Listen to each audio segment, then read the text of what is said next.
Hi, I'm State Representative J.T. Wilcox, and I am happy to serve my friends and neighbors in the great 2nd District in the state of Washington. This week and last week have been dominated by efforts to finish our compliance with the McCleary decision.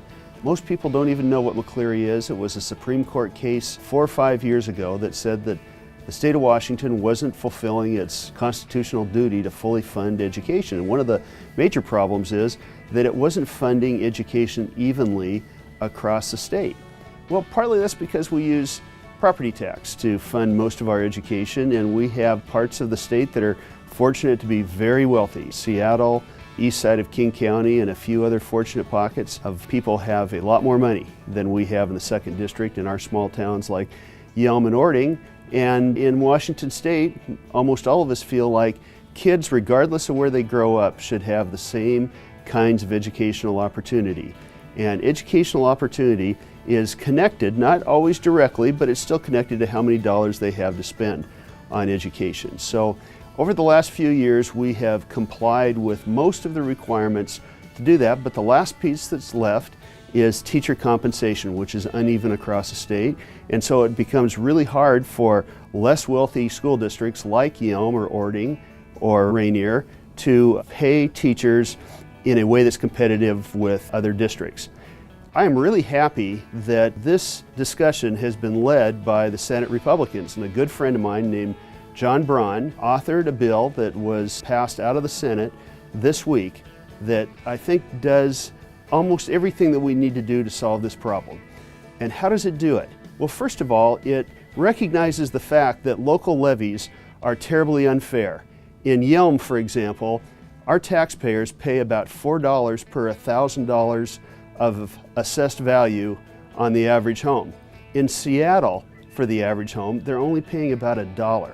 So John Braun's plan says, let's have a flat tax across the whole state, not as an additional tax, but in place of this unfair and uneven local levy.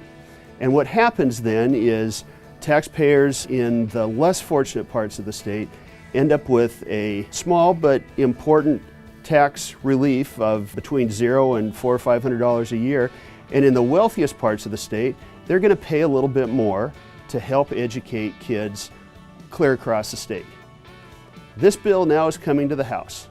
And we think that it's a great start. There's going to be some things that have to be negotiated to perfect it. It's good for teachers.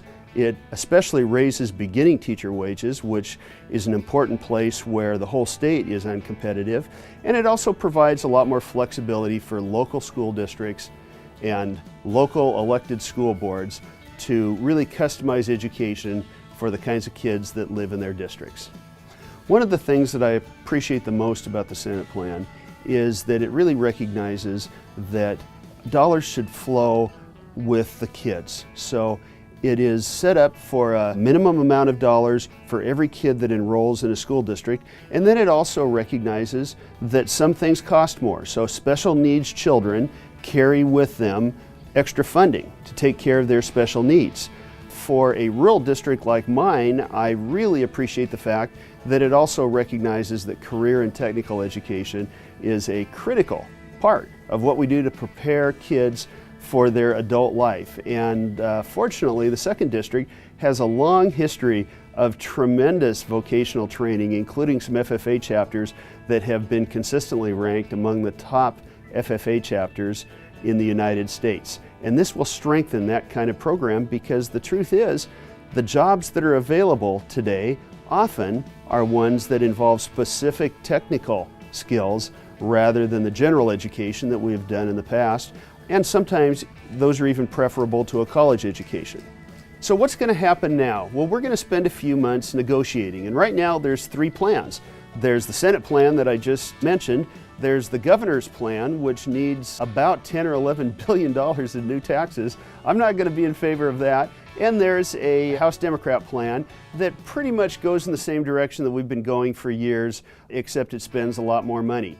And most of my friends know that I'm not averse to putting the right amount of dollars towards something as important as education, but we also have to do it differently and more effectively than we're doing it right now, and we also have to use the resources that the taxpayers have given us instead of immediately going back and asking for more. So I'm looking for the most efficient solution.